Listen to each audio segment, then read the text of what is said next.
everybody. It's Reed Tracy. Welcome back to the You Can Heal Your Life podcast. Today I have my good buddy Brian Weiss. We've been seeing each other around for many, many years now. Brian's the author of Many Lives, Many Masters, and several other books. He's also a psychiatrist. How you doing, Brian?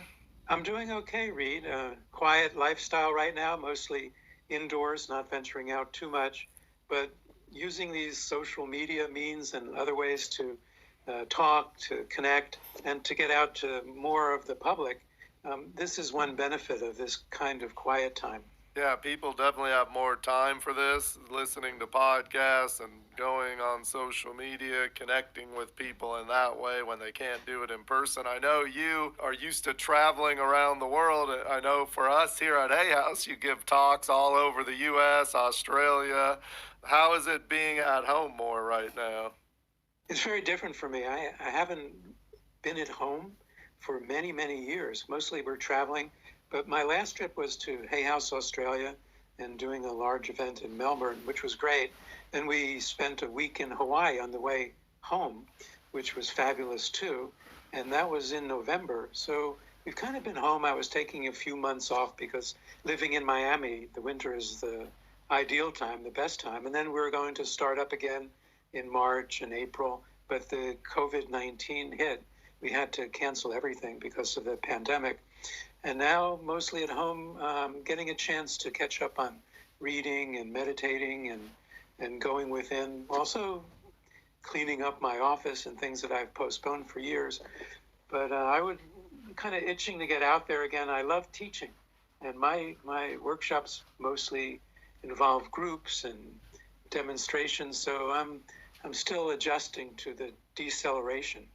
Yeah. As you go out and you're teaching in the groups and you're teaching people about past lives and I was thinking as I was thinking of asking you questions, because I've talked to you many, many times over the years, but I don't think I've ever asked this question of, does everybody have past lives? I think pretty much by now, everybody does. We've been here on the earth so many years, millions of years. People have existed for a long time.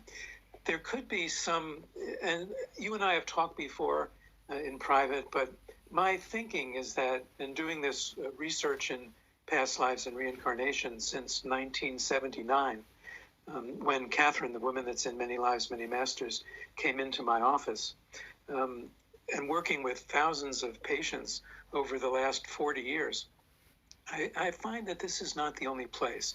The earth is not the only place where souls exist, that there seem to be many dimensions, physical, perhaps non-physical dimensions. So I don't think that souls are only on the earth, and that I think that we exist in many different dimensions or physicalities, could be other galaxies, the kind of stuff that you see in Star Trek. So it could be that a soul is experiencing its first physical incarnation on the earth. That's possible. But I don't think a soul would start in Los Angeles or Miami or New York or Paris or London.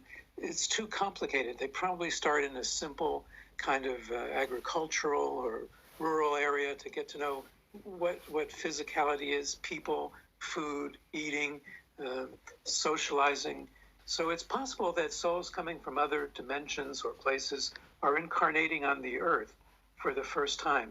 But I would say the overwhelming majority of us have been here many times and have been reincarnating on the earth for hundreds or thousands of years. Yeah, it's always amazing to me because you are you still are a super well-respected psychiatrist, and then all of a sudden you had patients come into your office, which you write all about in Many Lives and Many Masters and your other books. But it's amazing, like, how you were convinced to really understand these past lives. Like, each time I talk to you, it's like it always surprises me that this is the path you ended up on. It's very strange to me too, because before 1979, I was, as you mentioned, a psychiatrist, but an academic psychiatrist, and I was chairman of the Department of Psychiatry at Mount Sinai Medical Center in Miami, and a clinical professor of psychiatry at the University of Miami School of Medicine, very academic career, and that was my goal. I was writing research papers and publishing these papers, book chapters, advancing in a career to be chairman of a psychiatry department, and very content with that. That was always my goal. And then Catherine, the woman, as I mentioned, that Many Lives, Many Masters is based upon, she came into my office and exhibiting symptoms of anxiety and panic attacks, depression, insomnia.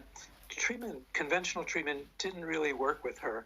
And she wouldn't take any medicines because she had a lifelong fear of gagging or choking. So I treated her conservatively with talk therapy for over a year. She made a little bit of progress, but not much. When I was an intern at New York University's Bellevue Hospital in 1970, I had learned hypnosis from a well-known hypnotherapist and psychiatrist who was my supervisor there, Herb Walker. And I decided to use that to see if I could find childhood memories or traumas in her life that might be causing her adult symptoms. She couldn't remember any childhood traumas in her conscious state. She agreed to let me try the hypnotic approach. She was very successful at reaching deeper states. She remembered traumas in her childhood, but her symptoms persisted. The next week, I thought, well, I better go younger into her life. She had gone back to the age of 5 or 6, and I thought, well, maybe something happened when she was 3 or 4. So I asked her in the next session, when she was in this deeply relaxed hypnotic state, go back to the time where your symptoms first began. I thought she would go back to 3, 4, but she went back about,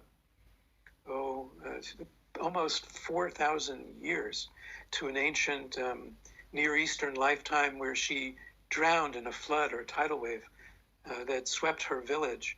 And immediately after that session, her symptoms started to disappear. She didn't believe in past lives. She was a Catholic woman from New England living in Miami. I didn't believe in past lives. That was my secular psychiatric training. And yet, by remembering past lives, her symptoms disappeared. Week by week, she would come in, remember more past lives. All of her symptoms disappeared. She resolved everything, the depression, the panic attacks, the phobias, the fears, the insomnia, and lived afterwards a very happy, productive, symptom-free life. And she sent in a friend, and the same thing happened. And then she told the physician she worked for in the hospital. She worked in the hospital where I was chairman of the psychiatry department. And he came in, a prominent radiologist. He got better. And that began it for me. I was skeptic, but then I watched so many people get better.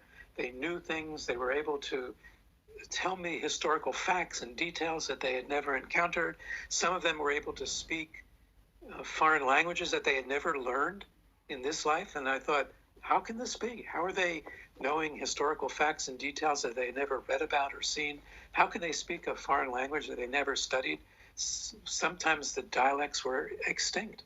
And so I gathered this evidence over the last 4 decades, and that's what I've been doing. So working with you, working with Hayhouse, doing these large teaching events, bringing people back into past lives in group settings, making little books available so they could practice at home. This has been my life the last, 40 years really, helping people to remember their past lives so that they can be happier and more symptom-free in their present life.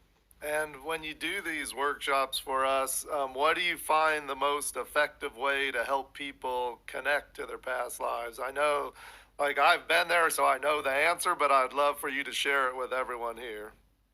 Well, I talk a little bit like we're doing now, Reed, about the evidence, the data, but in more detail than we're doing on the podcast. And then I have, within the day, 2 or 3 or 4 large group exercises where I put the entire group into the deeper states and they experience past lives for themselves.